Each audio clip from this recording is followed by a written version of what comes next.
Hello and welcome to the next module of machine learning.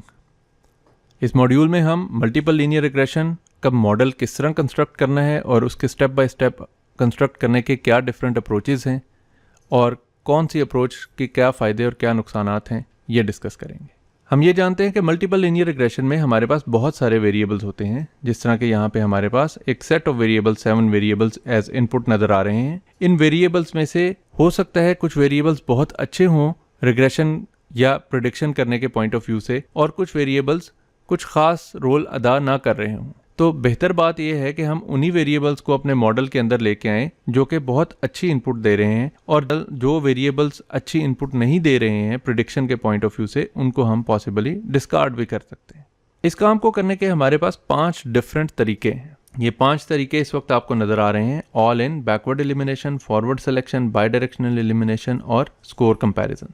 ये पांचों क्या हैं, इनको हम क्विकली देखते और अंडरस्टैंड करते हैं। ऑल इन का मतलब ये है कि सारे के सारे वेरिएबल्स को हम रिग्रेशन मॉडल का पार्ट बना लेते हैं और किसी को भी एज सच डिस्कार्ड नहीं करते। ऐसा हम कुछ सूरतों में कर सकते हैं कि हमारे पास कुछ प्रायर नॉलेज हो, तो उसकी बुनियाद पे हम देख सकते हैं कि कौन कौन से वेरिएबल्स को इन रखना है और कौन से को डिस्कार्ड करना है अदर ऑल इन करने के बाद।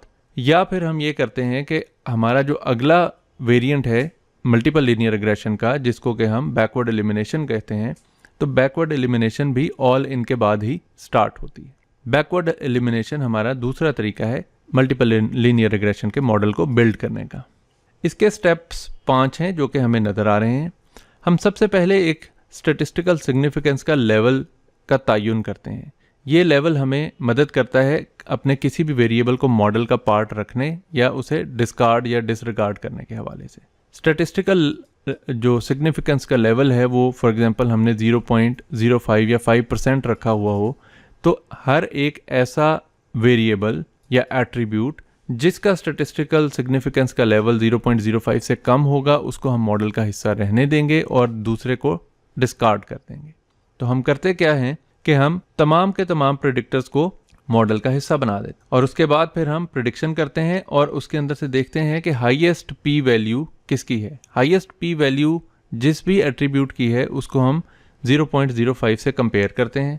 अगर उसकी वैल्यू 0.05 से ज़्यादा है तो उसको हम डिस्कार्ड कर देते हैं और फिर हम मॉडल को फिट करते हैं विदाउट दिस वेरिएबल, और फिर हम इसी प्रोसेस को चलाते हैं और एक दफ़ा फिर से मॉडल को फिट करते हैं और फिर उसके बाद एक दफ़ा फिर देखते हैं कि क्या कौन सा प्रेडिक्टर है जिसकी हाईएस्ट पी वैल्यू है, और उसकी वैल्यू को अगेन 0.05 या जो भी हमने स्टैटिस्टिकल सिग्निफिकेंस का लेवल चूज़ किया होता है उससे कंपेयर करते हैं, और अगर वो वैल्यू स्टैटिस्टिकल सिग्निफिकेंस की 0.05 से बड़ी है और तो सबसे बड़ी वैल्यू वाले वेरिएबल को एक दफ़ा फिर डिस्कार्ड कर देंगे। और ये प्रोसेस चलता रहता है अनटिल एंड अनलेस हमारे पास ऐसा वेरिएबल रह जाए जिसकी स्टैटिस्टिकल सिग्निफिकेंस की लेवल की जो वैल्यू है वो 0.05 से कम है।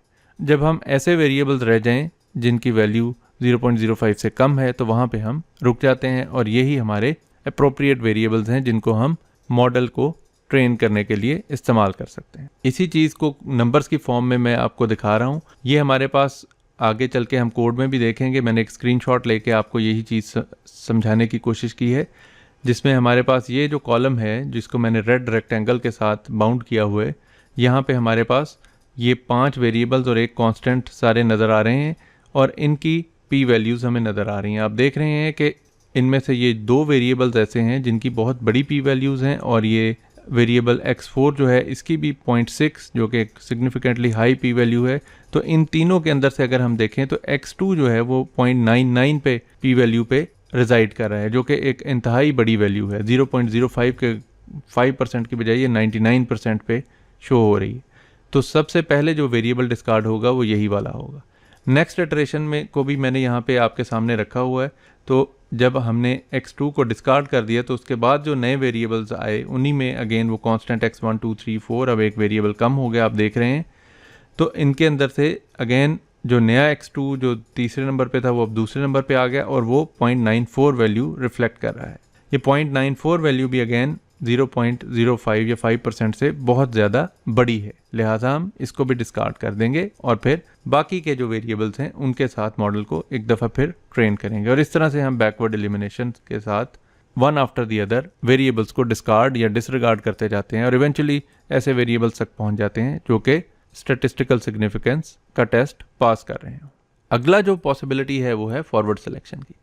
फॉरवर्ड सिलेक्शन जैसा कि नाम से पता लग रहा है कि हम एक एक करके वेरिएबल्स को ऑनबोर्ड करेंगे। तो हम क्या करते हैं कि अगेन उसी तरह स्टैटिस्टिकल सिग्निफिकेंस का लेवल चूज कर लेते हैं और सिंगल वेरिएबल के ऊपर हम रिग्रेशन मॉडल को ट्रेन करते हैं और ऐसा वेरिएबल चूज करते हैं जिसकी सबसे लोएस्ट पी वैल्यू हो और फिर हम इस वेरिएबल को रखते हैं और इसके साथ बाकी सारे वेरिएबल एक एक करके मिलाते हैं और फिर दोबारा से स्टैटिस्टिकल सिग्निफिकेंस का टेस्ट चेक करते हैं और जिसकी स्टैटिस्टिकल सिग्निफिकेंस सबसे कम हो जिस कॉम्बिनेशन की उसको ऑन बोर्ड रखते हैं और फिर इसके साथ तीसरा हम वेरिएबल ऑन बोर्ड करते हैं। तो इस तरीके से हम चलते रहते हैं और इवेंचुअली हम सारा प्रोसेस गुजारने के बाद जब हमारे पास ऐसा सिचुएशन बन जाए जिसमें कि कोई भी नया वेरिएबल ऐड ऐसा नहीं कर सक रहे हम जिसकी स्टैटिस्टिकल सिग्निफिकेंस जो टेस्ट पास कर रहा है, तो फिर उसके बाद हम रुक जाते हैं। अपेरेंटली ये सिंपल लग रहा है लेकिन एक्चुअली ये इतना सिंपल है नहीं। इसके अंदर हमें बहुत ज़्यादा कॉम्बिनेशंस ट्राई करने पड़ते हैं। जैसा कि पहला वेरिएबल हमने सारे के सारे एट्रीब्यूट्स को one after the other select किया और उनमें से जो सूटेबल था उसको चूज़ किया, फिर उसके साथ सारे पॉसिबल कॉम्बिनेशंस बनाए और उनमें से जो सबसे बेस्ट कॉम्बिनेशन था उसको हमने सेलेक्ट किया और उसके साथ फिर तीसरे वेरिएबल की दफ़ा बाकी के तमाम वेरिएबल्स के अंदर से हम चूज़ करते हैं। तो ये इसकी भी जो पॉसिबल कॉम्बिनेशंस हैं वो बहुत ज़्यादा हो जाते हैं। इसके अंदर जो इम्पॉर्टेंट बात है वो ये है कि जब हम मॉडल को सेलेक्ट कर रहे होते हैं तो हम जिस वेरिएबल ने इवेंचुअली जाके गड़बड़ करनी है, फॉर एग्जांपल 2 वेरिएबल्स तक हमारे पास स्टैटिस्टिकल सिग्निफिकेंस का टेस्ट पास हो रहा था और तीसरा वेरिएबल हमने ट्राई किया और वो ट्राई करते गए, लेकिन उनमें से कोई भी ऐसा वेरिएबल नहीं था जिसकी मदद से स्टैटिस्टिकल सिग्निफिकेंस का टेस्ट पास होता। तो कोई भी तीसरा वेरिएबल इस काबिल नहीं था। तो हम क्या करेंगे, सारे तीसरे वाले जो 3 वाले कॉम्बिनेशन हैं उन सबको डिसरिगार्ड करके एक स्टेप वापस आएंगे और जो 2 वेरिएबल्स वाला कॉम्बिनेशन था बेस्ट कॉम्बिनेशन उसी के ऊपर वापस आ जाएंगे। और अगर 3 वाला भी पास कर रहा है तो फिर हम चौथे के लिए ये सारे टेस्ट करेंगे और से चौथे में से अगर कोई भी पास नहीं कर पा रहा तो फिर हम एक स्टेप वापस आएंगे और 3 वाला जो कॉम्बिनेशन था उसको बेस्ट कहेंगे। So the important thing is keep the previous model.